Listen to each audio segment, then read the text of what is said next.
There we go. Finally, yes. It is almost 2:30 p.m. On a Wednesday afternoon. It's actually 2:34 p.m. So I'm sorry we're just a bit late. Hello, everyone. Donny here, live from Stockholm. KTH Innovation, Teknikringen 1, Stockholm, live online. Wednesday afternoon, Innovation Fika. Every Wednesday afternoon with me, Donny, Innovation Fika, and some incredible guests with some super smart ideas. As you know, I post almost daily on LinkedIn, so follow me there as well.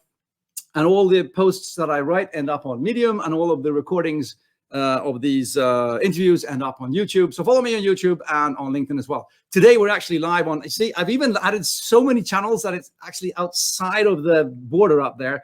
LinkedIn, YouTube, Twitch, Facebook, Univid, Twitter, and also on TikTok here today. We're the first live show here on TikTok. I have no idea how this is going to work. So many experiments today. And welcome to all the viewers. Plus 90 people signed up. And comments coming in already, just send in your comments, send in your questions, post in the feed who you are and where you're from. And hi, Julian, and everybody else there, Marius as well. Welcome in. And yes, but enough about me, enough about that. This is the Innovation Fika with Donny every Wednesday afternoon, 2:30 p.m. Enough about me. And from the green room, I'm happy to invite in. She's been sitting there with her cinnamon buns and the coffee and everything. I am so very thrilled to have you here today. Let's see here, and name as well, Melina. Welcome into the studio and welcome to the show. Thank you so much. Thank you so much for having me. It's a great pleasure and honor to be here. The pleasure is mine. The honor is mine. And as I start all of my shows, I always start by saying, welcome to the show. Who are you and what do you do? So I'm Melina Galeadi. I have been working with brands, FMCG brands, pretty much all of my life. And I have been, the way I see it, I have been trying to create love relationships between products and people. That's in a nutshell. That's a very good nutshell as well. Could you come a bit closer to the table? Absolutely. Yeah, perfect. And just, I'm the guy that asks all the super obvious, stupid questions that you said. FMCG brands, which means fast-moving consumer goods. So products that all of us use on a daily basis. Yeah, okay, yep. That's good. Because I always make a thing. Because I always get asked by people, "Hang on, you just said a three-letter abbreviation there." So I'm also very keen on helping it. And it's FMCG. FMCG. Okay. So think about anything you use on a daily basis. So it would be shampoos, food.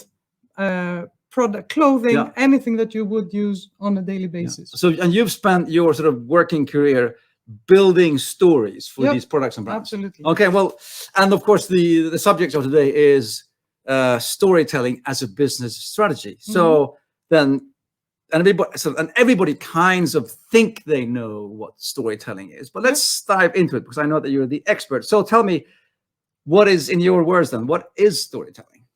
So storytelling is, it's actually hardwired in us. It's something that we have been doing for hundreds or thousands of years even. So it's this idea of getting together around the fire and having a storyteller share an experience or something that has happened, an event. So it's actually a very immersive experience. So you have somebody sitting, standing and narrating or sharing an experience, and you have people sitting around the fire. So you have the warmth coming and the glow coming from the fire. You have the noise of the crackling wood. You have the voice of the person who's actually narrating the story. You have maybe the cold wind that is kind of hitting your cheeks. Maybe the smell of the food that you're cooking. So it has been a very immersive experience. And when I say this to you, you can actually position. Oh yeah, I was completely there. I was going, oh, perfect, wonderful. Yeah, exactly. Yeah. So it is something that we have been doing all of our lives, and then we moved to written to book writing. So reading and then pictures, and from that after that we've moved into movies. But it's still very much part of our DNA, and there's actually science that proves that.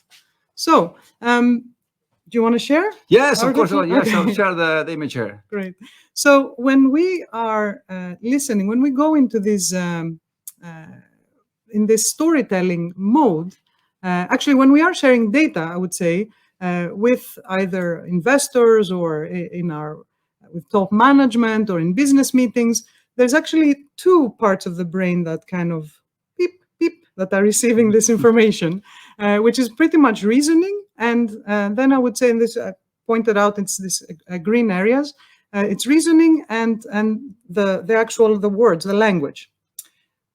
But the science shows that if you actually share a story, your whole brain lights up. It becomes, because it really does bring us back to this immersive experience of all the senses being heightened.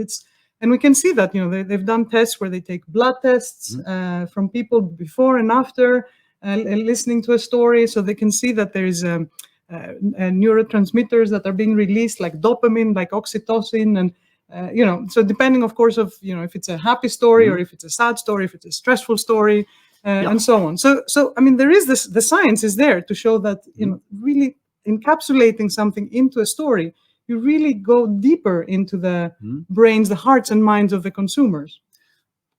That is super interesting. But then, of course, I have to ask, okay, well, we know that when we're telling a story, maybe to our kids, or if I'm telling you a story because you're my best friend and you have to hear what happened to me yesterday, and then I put on a suit, and open up PowerPoint, and everything disappears.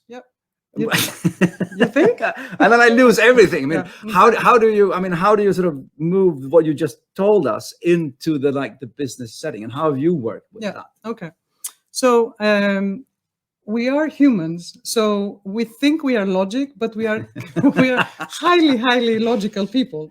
And a lot of our decisions happen in our subconscious. So a lot of times when we are at a point of sale, or when we are in a meeting or in a specific setting, we know exactly, in the back of our heads, we know exactly what, we have biases, and we know exactly how we're going to, but then we apply a filter of logic after we have processed our action. That sounds like a typical guy thing. I go out and buy something, and then I do a post rationalization to explain to myself why that was a good thing to buy. It's actually, women do that too. So, but I will give you a great story. So there is in 2009 there was a study done that was called significant objects, actually. And if we can have the second picture. Yes, the second picture. So there were two guys, Robert Walker and Joshua Glenn, that went out and bought 100 completely random objects. It's like this little horse that you see. This was the thing this big. So the average price of these objects was about $1.04 or something. So they bought 100 of those, and then they hired people to come in and write stories about them. So they hired writers, they hired script writers, and so on. So they wrote these stories around each and every one of these objects, and then they put them out on the internet for sale. What do you think happened? People bought them. People bought them. I mean, people buy this. People buy the story. Exactly. So people bought them, and actually, they bought them for about 100 or 200 times more than the actual worth. So.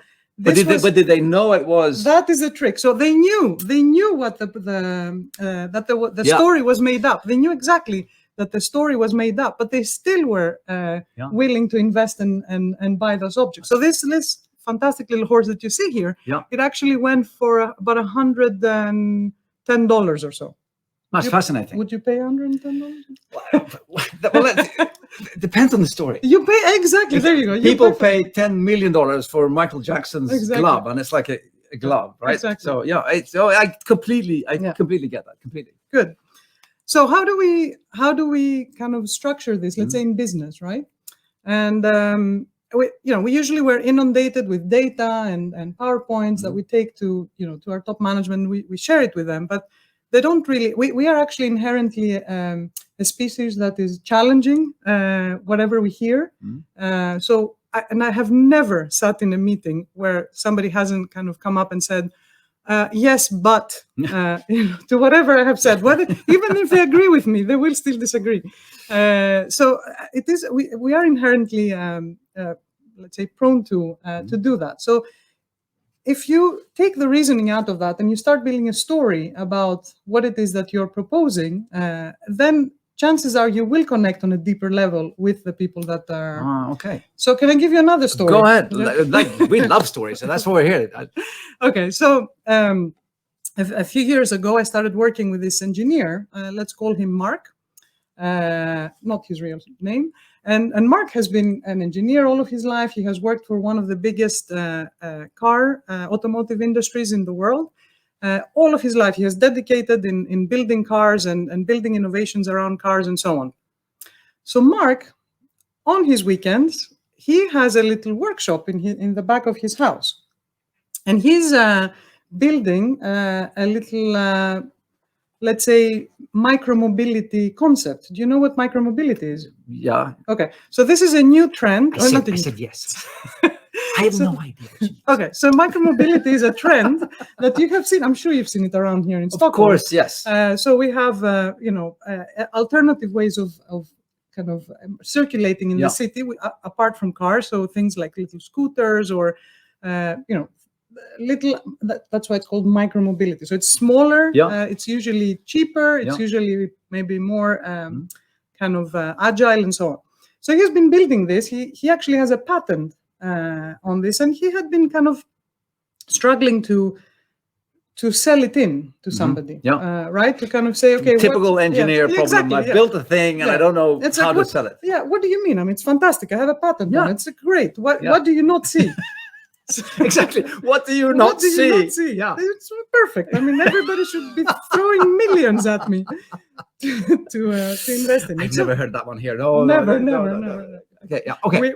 Mark, micromobility, yes. Okay. So I said to Mark, this is really great. So he started like explaining to me how the technology work and how there's patent, and so basically it's let's say a shelf that it's as safe as a car, but as agile as a motorcycle. I was like, okay, that sounds legit, good. I'm surprised they're not throwing millions at you, but.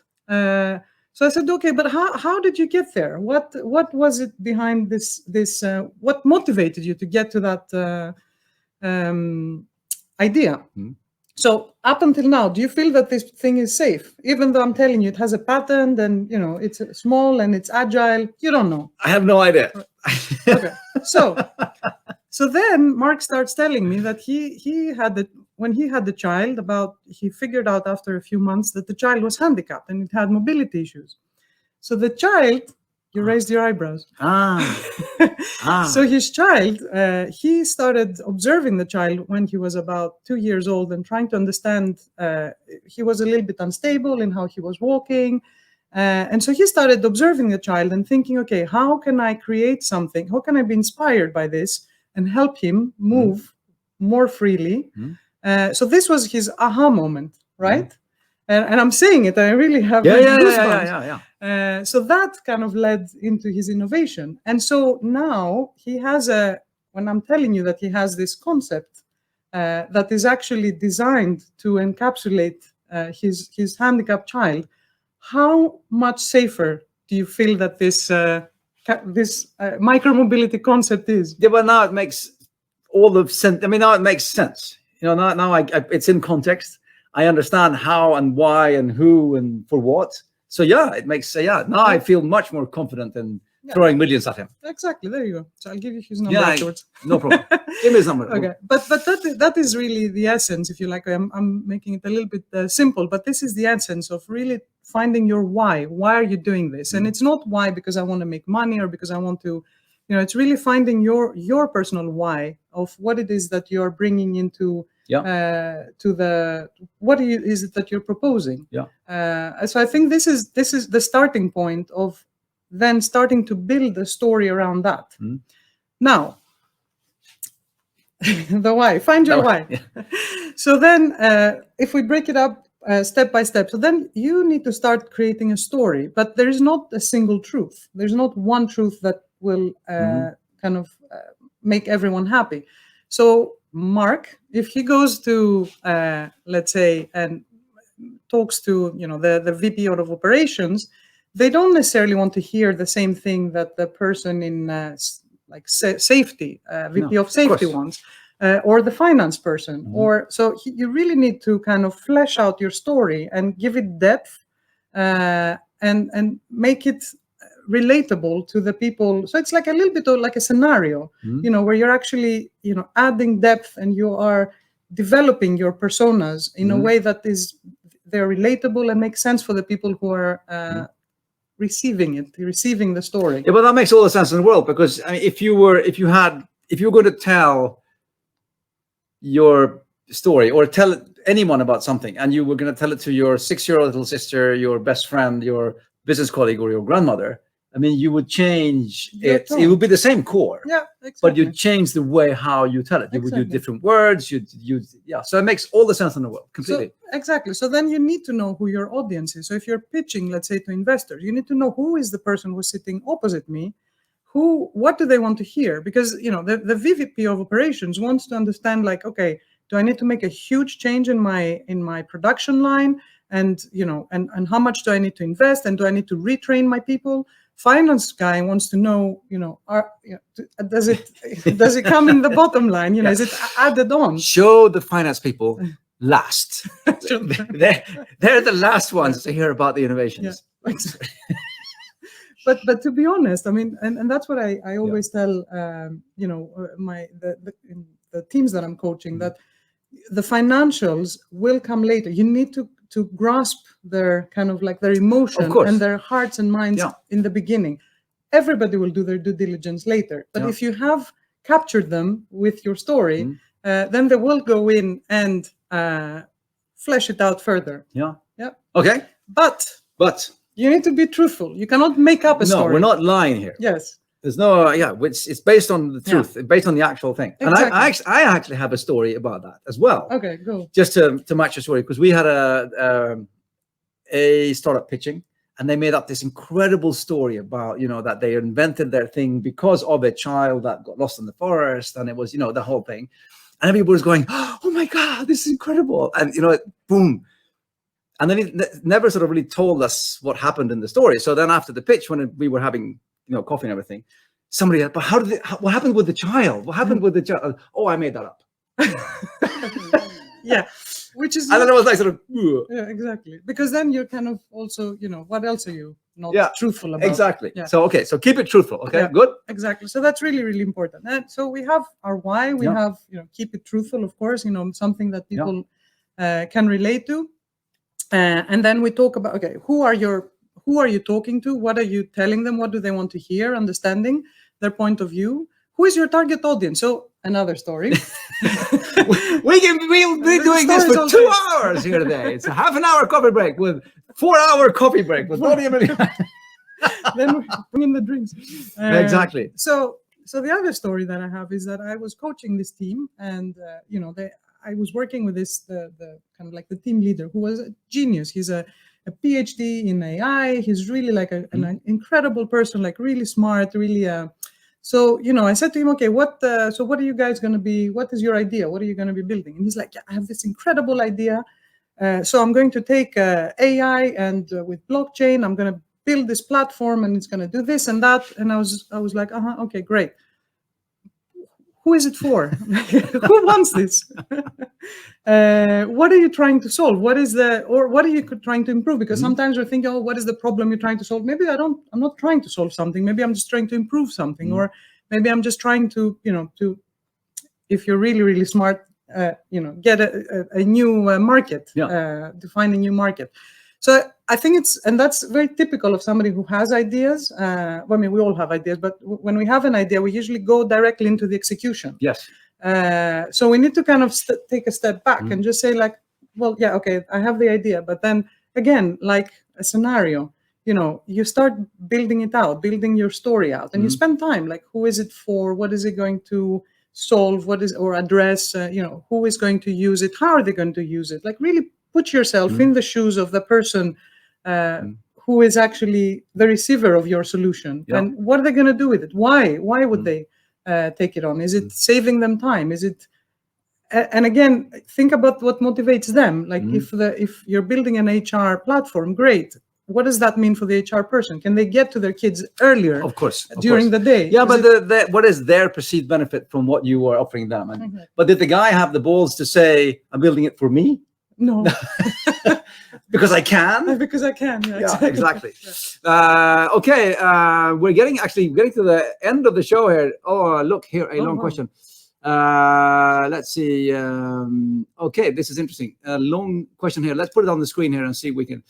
How is it applicable for products that aren't really new? For instance, my company is currently working with a client that has a digital banking platform, but there are loads of digital bank boards, and every time I think about why or even differentiating, they go, there's nothing different. It's the same as the other platforms. We're not really differentiating. We basically do the same thing that everybody else does. Yeah. Where do we go from here? That was a really good question, by the way. That is a very good question. Absolutely. So again, I would go back to the story. What is it? You have a digital platform.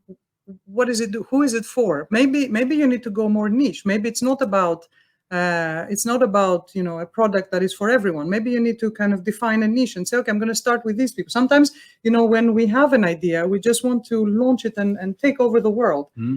But it takes guts actually to kind of say, no, I'm going to start with this little niche here because they're going to become my followers, my fervent supporters, and they will be my word of mouth. So really understand, what is the additional or the difference that you are bringing into your ecosystem with your solution. And again, think about the story. When you are going and pitching it to somebody, what are you telling them? Are you telling them, oh, yes, you can clear X amount of transaction in 3 seconds? That's not sexy enough. So I'm sure somebody will come next and do it in a shorter period of time. So really think, like, what is it that makes you stand out and stand apart from the crowd? This is really interesting, and thank you. This is so good. My favorite example of that is when the iPhone was released. There were like all of the Ericsson engineers were going, yeah, but our thing can actually do more than that one. Yeah. We can do this as well. And perfect example. But everybody who had lined up and slept in front of the store for 16 hours to get the first iPhone, they're going, no, doesn't matter. This is an iPhone. It's a whole new paradigm in communication. Yeah. And Ericsson were going, no, it's the same thing. I said, no. It's an iPhone. And it's such an incredible example of so powerful storytelling. Yeah. And the people that bought into it, yes, I loved it. It was perfect. Yeah, absolutely. Yeah, so do the same thing with the banking clients there. But think about, again, when you're talking to somebody, you're going to talk to somebody. Who are they? Do the homework. Yeah. There's so much information out there on the internet that you can, LinkedIn and all sorts of platforms. You can go and see, like, and what do these people want to hear? Why are they? So just rethink a little bit of your storytelling when you are and you're pitching that. Don't pitch it's doing this and that and that. Don't pitch what let's say the features of the product is, like Ericsson was doing, but the experience around it. Indeed. So, coming to the end here, we're talking about your top 3 tips, right? And I'll put them on here. We had the top 3 tips. So tip number 1 of Melina Galeadi's top 3 tips for storytelling and building a story around the product and selling it is define your why, make it personal. Yep. Bring it in to your personal experience. If you have one, don't make things up. People eventually see this through. So I think that's really important. Defining your why. Why are you doing this? Why is Mark is developing his project not to sell it to some big corporation. He's developing it because he wants to make sure his child will circulate the streets of the city he's in safely. Exactly. And that comes into the second one where you're talking about the true story. Build a true multifaceted story. So multifaceted means that it's not just one level, but really think it through. Make sure that it has depth. Who is it for? What is the target audience? Who are involved in this? What is it? What is it kind of bringing to the world? What is different? What is So really like think it through. Spend time doing that rather than going through a list of features. Wonderful. And then number 3 there. As you said, define the need and the solution. That was the last example you had with, I've invented the thing, but who's it for? Yeah, exactly. Yeah. When you have this idea, it's not, again, don't go directly into the solution, but kind of take it step back. It's like, great, who wants to buy this? Who is your customer? What do they look like? What do they want to solve? How are you helping them solve this? Yeah. What is their deeper kind of fears? And but coming back to your first story about the campfire, how you told that, I mean, that makes all the sense in the world. How you can put me just in 1 minute in a situation where I actually feel and experience what you're trying to tell me. Beautiful. We have some comments here. We have look at this. Go Melina, Galeadi, go. Cheerleading there, wonderful. So interesting as well. Thank you very much for that. And Ali Juma there, this was great. Thank you, Ali. Thank you for tuning in. And everyone, it is now actually on the nose, 3 p.m. This is a 30-minute coffee break. Innovation Fika every Wednesday afternoon. Today, I've had not only the pleasure, but also the honor. It has actually been my honor to have to Melina on the show. Thank you very much for having me. It's been wonderful. And you can find her on LinkedIn. She is one of the smartest people I've had on the show so far, of course. Thank you. And you find her on LinkedIn, reach out to her, and stay tuned for next week. I'll be doing this into the summer as well. We have some really cool shows coming up. And I will also make a tip for last week's show with Kjell Borking, which was the science of how to make more rational decisions. Yes, exactly. Which also is, because he actually, said the same thing. Yes.